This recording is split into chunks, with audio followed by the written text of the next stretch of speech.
with everything, starting with a horizon line, I would recommend higher on your page. Keep your vanishing points fairly close to the edge, but not right at the edge, and don't have them in too far, because that will really constrain you. So that kind of spacing's pretty good. Okay, come back. That kind of spacing's pretty good. Even on the big paper, keep it like an inch type of thing. On these ones, I like to start, I'm gonna start on this side for a change.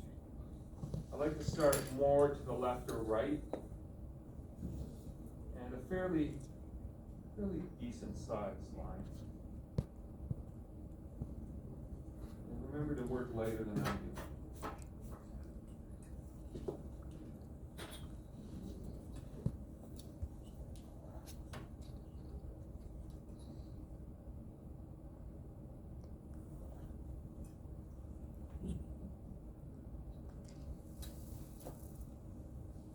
Set my, I guess I'm doing blocks, I don't know. I decided what I'm gonna do.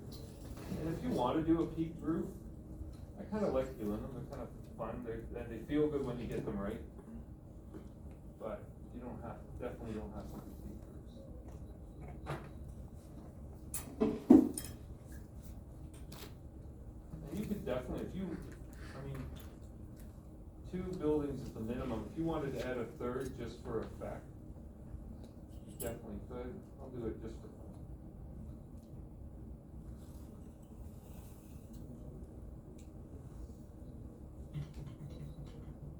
So we've got our buildings, and then right away, get in there and clean up the stuff you don't need.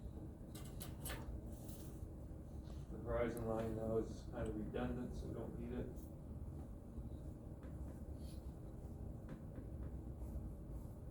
And I would definitely erase these. Some people are still kind of, when they ink, they're still continuing all the way back to the vanishing point, so you want to avoid doing that. So just erase them right away, and that'll probably stop that.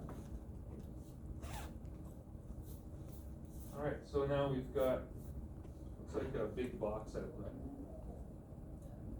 So you can definitely,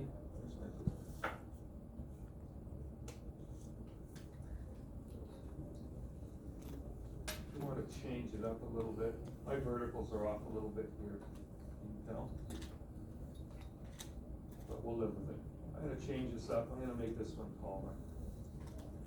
After looking at it, it looked a little boring with all 3 the same size. Much better.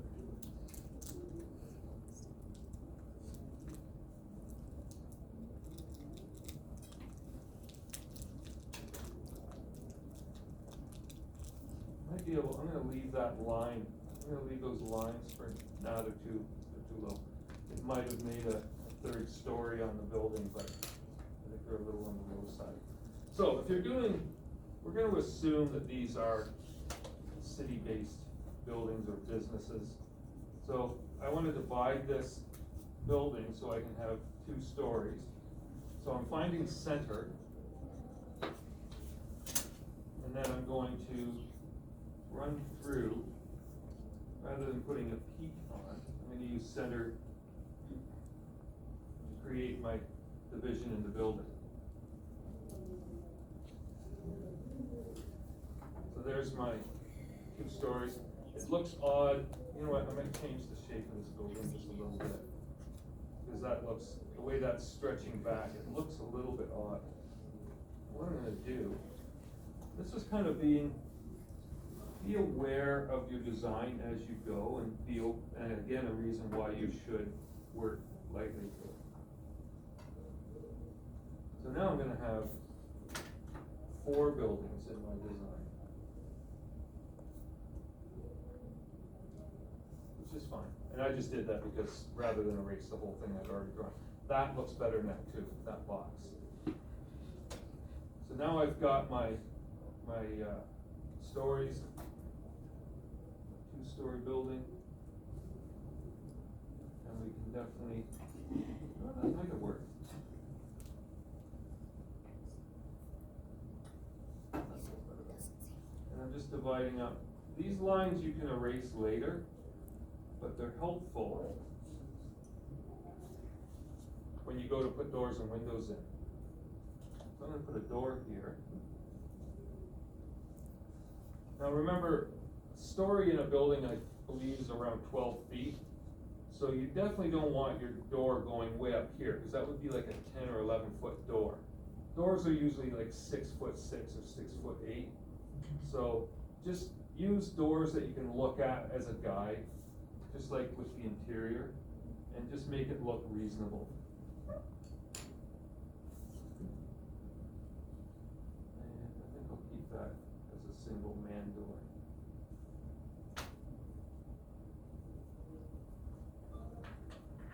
And there's my door. Now, what I'm gonna do, I'm gonna cut away from here to here. And I'm just gonna do it as like a window. And the verticals are horrible. So that's gonna be my cutaway. And I'm just, right off the bat, I'm gonna show the depth of the wall, just so I can keep it straight in my mind. And I erase that part of the corner. And it doesn't even hurt to erase that,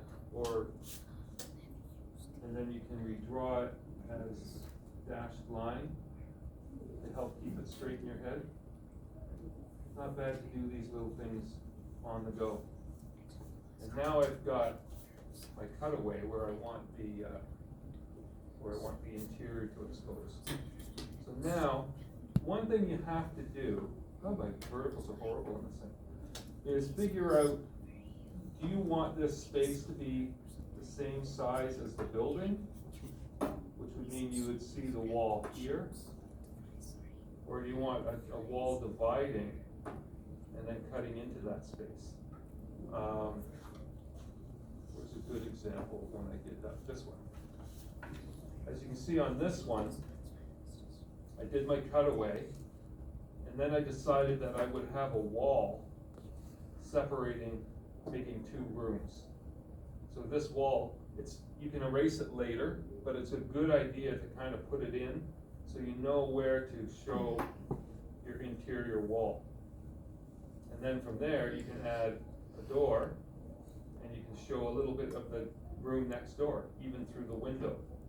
So keep that kind of stuff in mind. If you have a window here, you would definitely be seeing some of that wall and some of that archway that I created. So those are, oh, that's weird, I froze. Huh, these buttons are super sensitive, I just hover over them and they go off. So as I was saying here, am I moving now? Yeah, I'm moving. You're seeing through this window the bit of the archway and the other room. So you want to make sure you kind of expose that as well. And here, I just let it go to the back of the box. So that's what I'm going to do on this one, I think, just for argument's sake. So I'm running my interior wall back to my vanishing point. And as I keep forgetting to do this, I would do it in the dashed line or the colored line right away. And then I think I'll go right to the back wall on the other side as well, which means I'm going to go through here and then meet up there. So the corner is here. It's not necessarily going to meet up with the exterior corner, and that's okay. In fact, it's better if it doesn't. And now you can see, there's my eraser. Erase some of this solid line. And you can see that separates those spaces really well. It separates the interior from the exterior quite well. I think, while I'm at it, show some dimension on the door. I think I'm going to put a window here. It'll be like a big plate glass window, because we're assuming that this is like a business, so. Oh, that's on. them. And again, some dimension. Keep missing it. And now again, if I put something in here in this room, I'm gonna see it through that window. So right off the bat, you know what I'm gonna do? I'm gonna pretend there's like artwork or something on the wall. And again, I did draw it with a dashed line. So we'll just say that there's some kind, that could be a window, piece of artwork, whatever you want. And then showing it through that window just adds another little bit of detail to the drawing. And that's especially important where the separating the lines, the types of line you use comes in.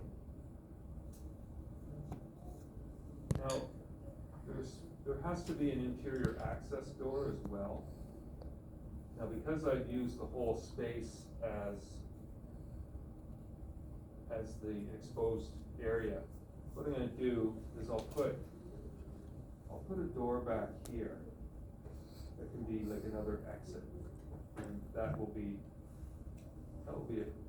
acceptable. You're probably not gonna see the top of that door at all.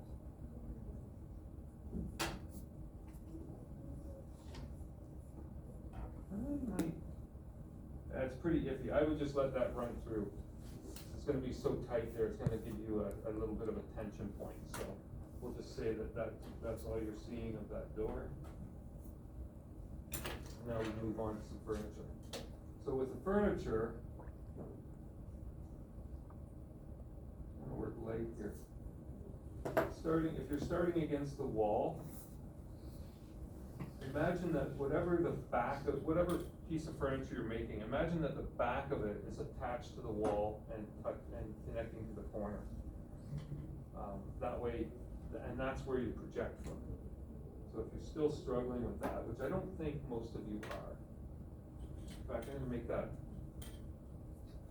longer. I'm gonna try and draw a light and then go over it in red so that we have two separations.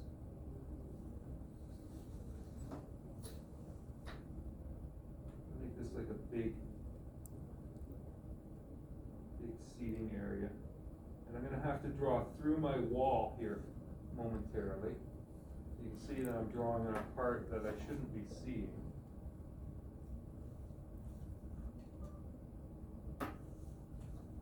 So this is where I want my piece of furniture to project from, but I want it to be behind that wall a little bit. So I've drawn over the wall so I know where I need to project from, which should make sense in a minute. That's a little too zoomed in. So now I'm going to project from here, and remember to keep this part light where you're drawing over your wall. And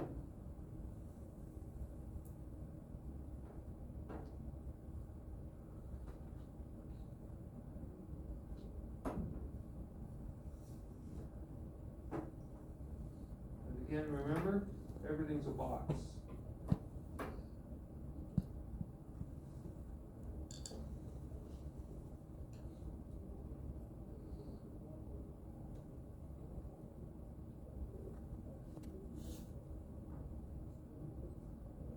There's my box that the furniture came in, if you want to think about it that way.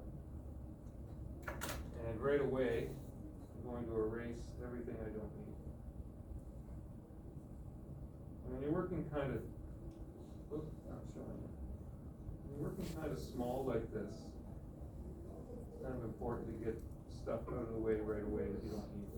So now you can see, I erased the lines I used here, and now it looks like that piece is sitting behind the wall, but not close enough that the door will hit it when people come in. So now, let's carve away at it, make the furniture, try and keep it light.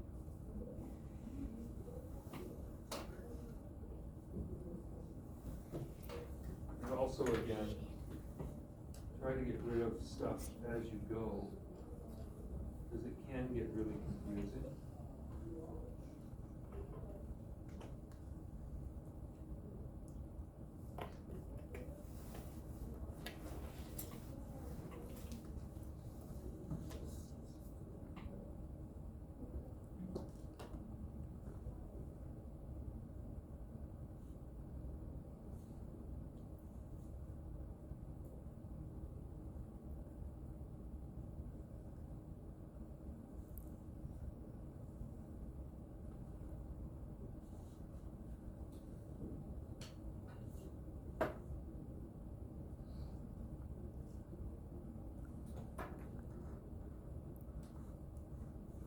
So there's basically some kind of strange texture. So what I'm gonna do, I'm gonna go over that in red.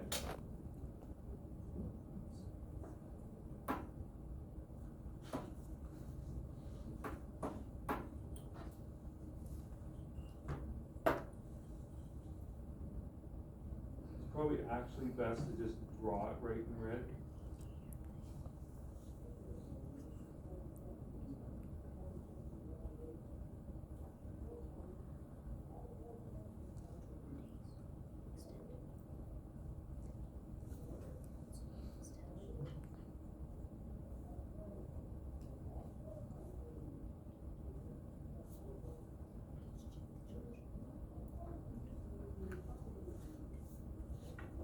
Oh yeah, that's a short. I guess if you keep the graphite lighter, it will show up a little better in red. And I can erase some pencil again. Now if you use like a red pen, it makes it even easier to clean up your pencil lines. But that, again, that's an option if you want to do it that way. You could do the room lines in dashed lines and then the furniture in red, or you can do the opposite. You can do the furniture in dashed lines and the room lines in red, or you can do it all in dashed lines. But on the brief, I said line weights. I would avoid that one, to be honest. I would keep it to the dashed lines and the colored lines. I think it makes the most sense. This being a piece of art or a window, it can be either. It's on the wall, so it's kind of okay to do whatever. You can definitely, I didn't specify it, but you can definitely add. Again, I'm drawing in hard lines. You can definitely add like a rug, like we did in the interiors.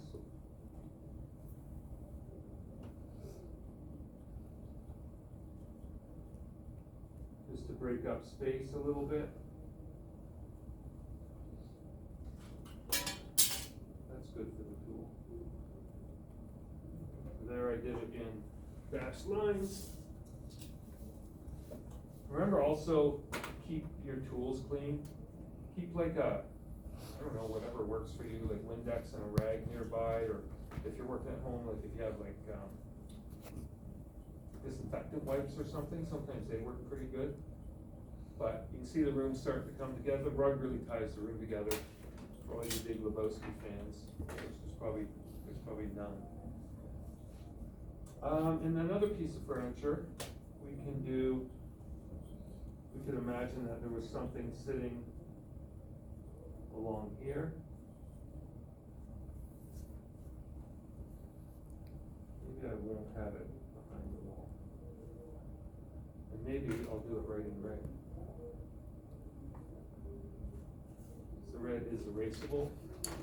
Red's not as erasable as your pencil, but it will erase a little bit if you keep it light, which I don't tend to do for these things.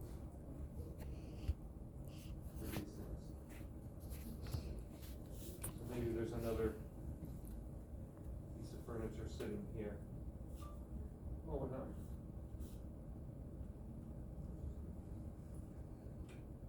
There we go. I'll work zoomed out for now.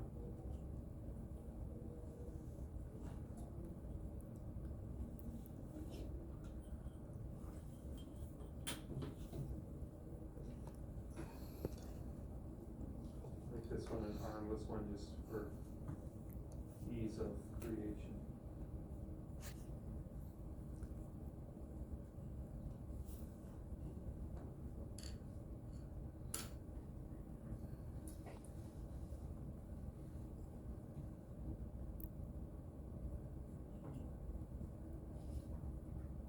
nice thing about the one that's kind of with its back to you is that you have a little less to draw.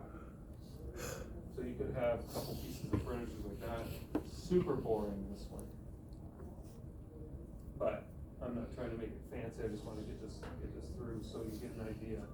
And then, I'm not gonna do a third piece of furniture, but you could have a table, you could have something over here. Maybe I'll do it. Just do it quickly in freehand. So you might have something over here. Little example of how we're gonna use perspective next week using freehand. And you might, maybe it's a bookshelf. So you might have something in there as well. And that's your 3 pieces. Again, if you want more pieces, by all means, you make the room suit the way you, somebody yesterday was doing like a dollhouse or something, which I think is gonna be pretty cool when it's done. On the exterior, we definitely want details, so we need, you know, in this case, maybe rows of windows, whatever you want to do. Probably best to properly space them, but I'll just do them kind of freehand for now. That's not horrible anyway. So showing rows of windows, if you want to do like an upstairs balcony or something, whatever, make your design work for you. So you might have more windows going that way. And then you could even use, in this case, you could even use those same orthogonals. Create windows. It's gonna be a little low, I think, finish. But you could do it. You could make those windows in there as well. And then stuff there. Maybe there's a big double door in this one. We use the same orthogonal. Find center. Do it more accurately than I am there, just so you know where you want your doors to be. So the typical details. You guys only have to do 2 buildings, but in my case, I did 3 and 4 just because I felt like it. So if you do more buildings, then you definitely need to add the details to them as well. Depends what you want out of your design, honestly. Now on this building, this would be the building I do shading on. You could just shade that whole thing. But it looks kind of nice if you, maybe we'll put a window here.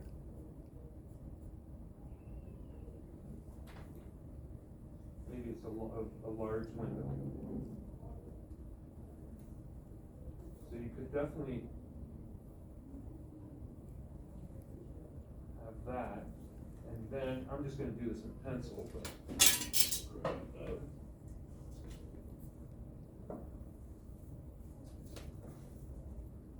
And definitely use pencil, definitely use ruler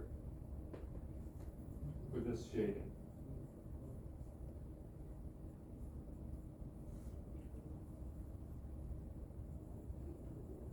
Remember, we're not really shading for realism, we're shading for design effect.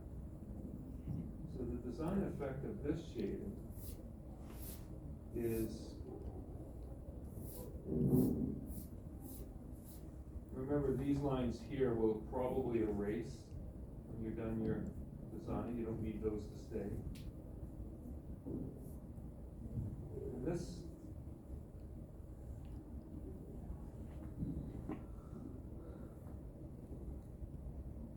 will help, I'll show you in a second, show up or highlight almost that front building. The front building will be your focal point. That'll be the one you do your, it's a little sloppy, but you get the idea. So this is our kind of focal point, the one where you're gonna do the cutaway.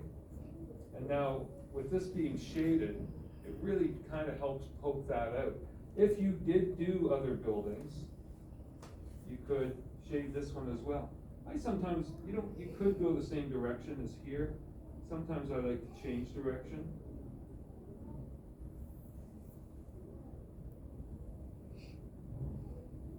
And try to keep the spacing in your shade. You could make it, if you wanted it to be darker, whoops, I got a little close there. You could move the lines closer together. If you want just like a light shading. I'm not being very consistent on my lines here, so don't copy this for sure. But now that really makes that front building stand out. And that's the whole purpose of shading. It needs not to be realistic, but to kind of show off another part of the drawing in a way. And as I said about shading before, don't just shade the whole front. Like I think somebody in one of the projects shaded the whole front of the building, but there was no details, so it looked a little odd. So don't shade just so you don't have to do any details. Use it as a feature. You notice I didn't shade over the window. In real life, that window would be in shadow too, but also reflecting light, whereas the brick or block or whatever it's made of wouldn't be reflecting the same light. But I left it so that it stands out a little bit as a detail. Speaking of bricks and blocks, I would avoid doing a whole building in a brick pattern or a block pattern, but you could definitely do part of one. So if you wanted to show some blocks, make sure they're fairly even, maybe go that high, and then stagger your separations, paying a little more attention than I am to the sizes. You could definitely do like a corner like that, and maybe wrap it around the corner, and have it end unevenly. So maybe it would wrap around the corner here.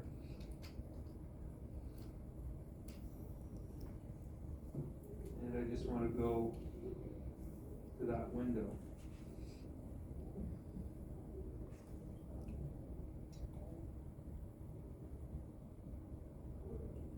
Something like that. And that's enough. In fact, that doesn't look that horrible. That's enough of a detail for that kind of detail. If you did the whole building, it starts to get really cluttered and busy looking. So I would recommend just, if you want to show a little brickwork, do something like that. And that'll, I think that'll be enough of the detail for that. Again, if you want to put, a billboard's a great way to eat up detail space. So if you'd rather do a billboard than a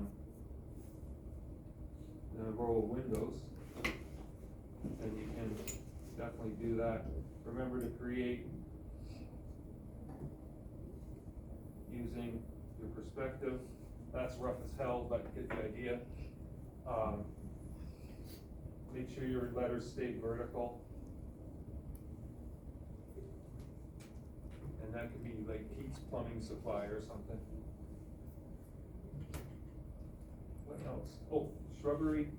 Again, let's create that boundary of space. So there should be some kind of a property in existence. Shush. This machine hates me. So there's a bit of property. Then I want some sidewalk, so we'll definitely make that a little bit narrower. If you do sidewalk, do some slabs. And again, just like we did the slabs and the sidewalks in the city one, and I told you didn't have to go all the way back because it gets busy. It's about keeping your design fairly clean as well, but still showing some interesting details. And in this case, I would add a little boulevard to this as well.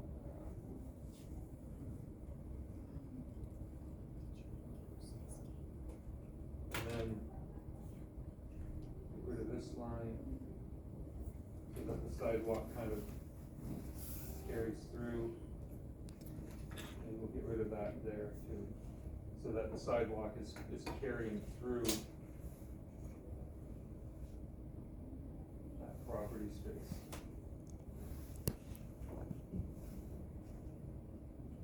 However you want to do it.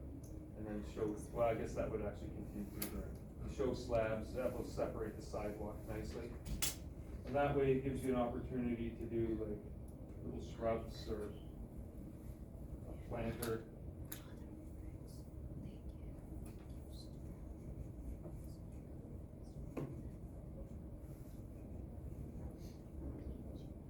Maybe there's like a giant plant in this planter. And it just adds that little extra kind of dimension. You could have a tree, and again, use the other ruler. Don't ink all the way back to the vanishing points. Find a place to end your property division. It could end right at the corner of the building, but that seems a little odd, so I would just bring it out here from the vanishing point, and on this one, maybe there. And then right away, erase those lines so you don't ink them. And of course, you could end that like that. And now it's starting to shape up outside as well. It's starting to, back it off a little bit. Starting to give it some property, some boundaries, some detail. And again, with shrubs, you can definitely freehand those. And I would use, and that's the place I would use cross hatching, just because it does separate from the nice ruled hatching on the architecture. And if you want to add, no, that's next week, sorry. I was gonna say, if you wanted to, you could definitely add, if you enjoyed doing the spacing thing, you could definitely add a line of poles with lights on or whatever. That would be an option of a detail that you could do if you wanted to. But you don't have to. But all the stuff we've kind of done so far are all options for adding detail to these drawings. So I think, let me just go over this. I've covered 2 buildings at least. I wouldn't call this a unique design, but it's my own. Front corner cutaway, separating the interior from the exterior, yep. Exterior details, so we were working on that, some different stuff. Shrubs, grass, squirrels, etc.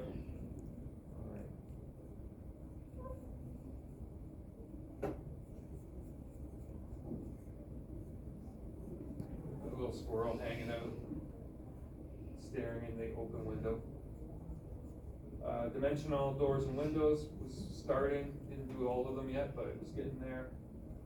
And then obviously at the end, clean outline and ink.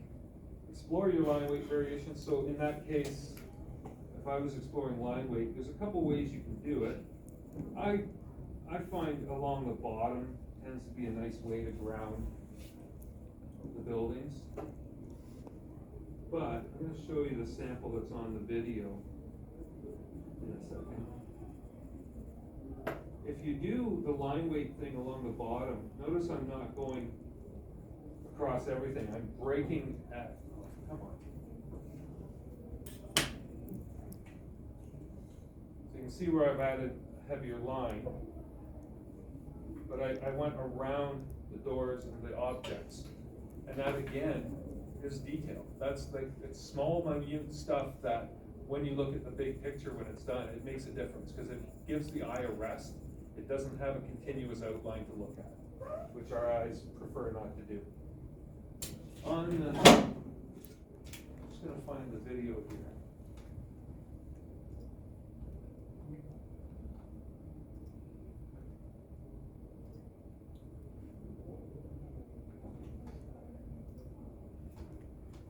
Let me get through this ad before I put it up.